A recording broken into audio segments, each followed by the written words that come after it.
What's going on, guys?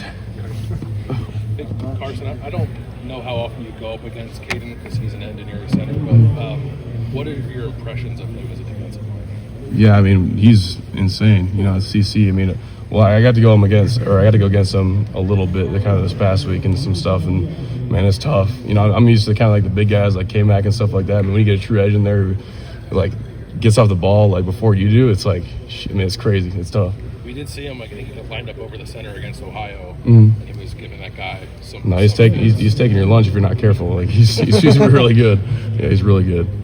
Carson, this is a team. You guys have faced a great defensive line in Texas. This one can get pressure without doing a whole lot of blitzing. Yep. What sort of challenge is that for you guys up front? Yeah, you know, I mean, it's going to be a challenge of one-on-one blocks. I mean, I think, you know, what they've put on film, you know, they run a lot of 5 down front, but obviously that's not something we're too unfamiliar of. You know, I know that's kind of like off the tree of, you know, kind of Coach Patricia, like them in Iowa or them in Illinois, and obviously the coach from Purdue last year, so we're obviously studying a lot of that film as well. But a lot of one-on-one block opportunities, which is great, you know, obviously because we've had a lot of experience in it, but also because it's going to be a great challenge for us and what we want to do this year. We're going to need to be really dominant in that aspect. Ryan said you can start playing passively if you have to go to a silent count, and that can't happen obviously on Saturday. I guess, how do you guard against that, and what's your role into making sure that doesn't happen when you guys probably win everybody have to go silent? Yeah, I mean, I think it's just communication, you know, poison the noise, and for us, like, obviously it's going to be a really, you know, great atmosphere. You know, you hear all the stories. Obviously they're 22 you know, at home right now, so it's going to be a really you know, really big challenge. But then again, you know, we've had a lot of experience in playing in you know, high pressure situations and high noise situations. Got a lot of veterans on our line. Not only that, but we've had, you know, almost 2 weeks now of been able to you know, kind of iron some of those things out. And so the ability to kind of like trust and communicate that us and the quarterbacks are on the same page and everyone else is you know, focusing on if we're going on silent or what the communication on the on the count is.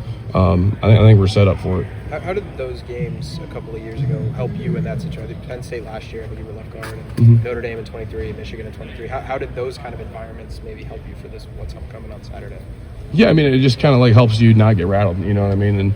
And for you know, for some guys, when it's your first time in one of those loud environments, you know, it's difficult. I mean, you lose one of your senses. I mean, people literally don't realize, like, I could be from me to you and I can't hear anything, you know what I mean? And so it's difficult.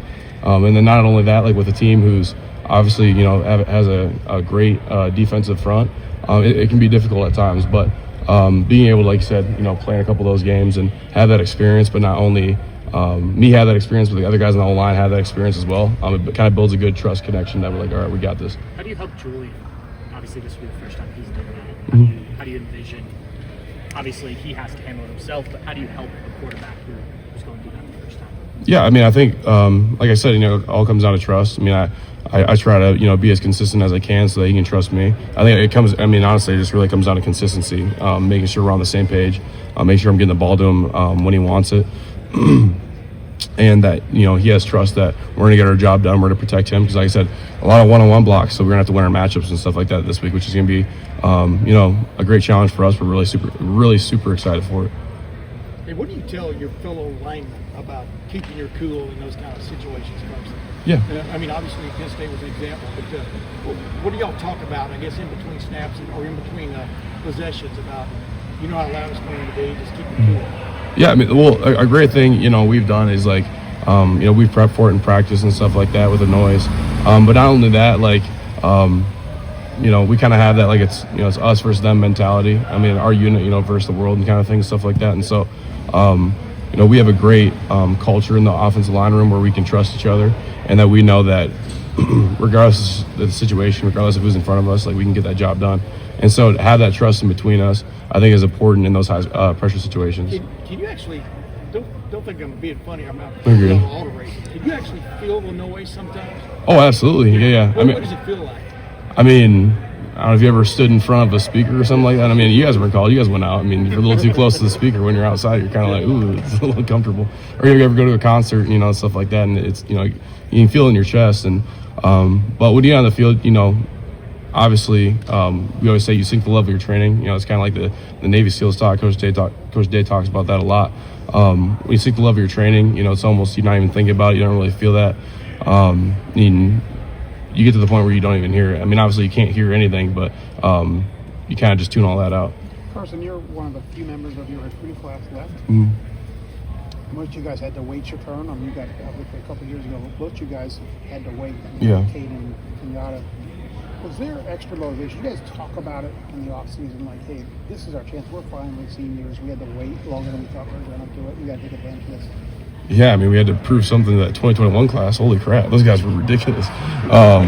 No, but yeah, I mean, we have a lot of guys in our class yet here who are really excited to go play, and really excited to kind of prove, that we've obviously been waiting our turn and been working really hard and putting a lot of, effort and commitment into our game and into our craft. So, like I said, like talking to KJ and CC and and CJ and all those defensive guys, but not even them, like the guys on our side of the ball, like we're just excited to go play. Honestly, at this point. How hard was it to kind of have to wait? And your whole class was like that. I mean, Sonny was the only one that was really starting. He wasn't supposed to be in class. Yeah, no, I know. Yeah, the youngling. But he's been great. But yeah, I mean, it's difficult. But like in the Bible, Jeremiah 29:11, the plan the Lord has for you, and we write that up on our board every time before we go play a game. And so like just being able to trust the process, like trusting that we'll play when it's our time, and then when it's our time, we got to go and put it on the field. So just waiting our turn and perfecting our craft has been probably the most important thing. Do you feel like you guys are doing that this year?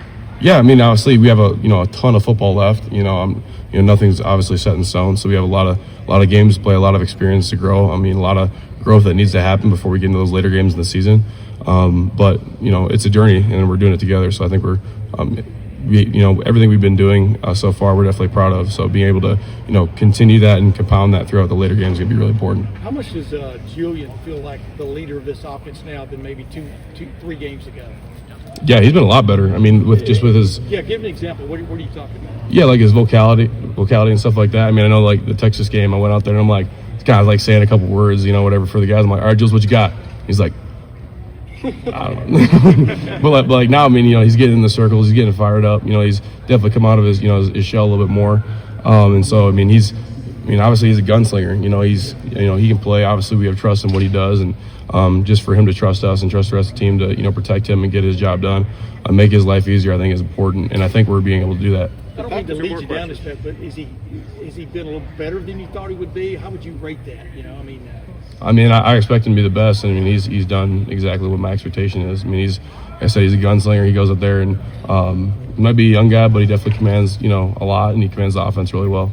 The fact that Julian always seems to be the same, really even keel, does that bode well for him in situations like this, where because he's not going to get too high or too low, he's going to be the same thing, whether things are going well or maybe something didn't go well? Yeah, for sure. I mean, I think that's a sign of maturity. You know what I mean? I mean, for someone to go out there and not get shell shocked, but also not get too high on himself if a play really goes well or really doesn't. So I mean, I think for a young guy to have that level of maturity is really cool to see, especially in a high pressure environment like we're going to be in this Saturday. When you have a young quarterback, how important can a veteran center be? Yeah, I mean, I think it's important, but it's pretty cool to have a veteran center. But yeah, I mean, like I said, I think it just comes down to trust between me and him, and that he knows that I'm gonna get the guys on the same page of what he wants to do. Because at the end of the day, his word trumps all. Like, if we're gonna be wrong, we're gonna be wrong together, and hopefully that makes us right. So just being able to trust him and have him trust that we're gonna keep him safe is all that matters. Perfect. Thank you. Thanks, Thank you guys.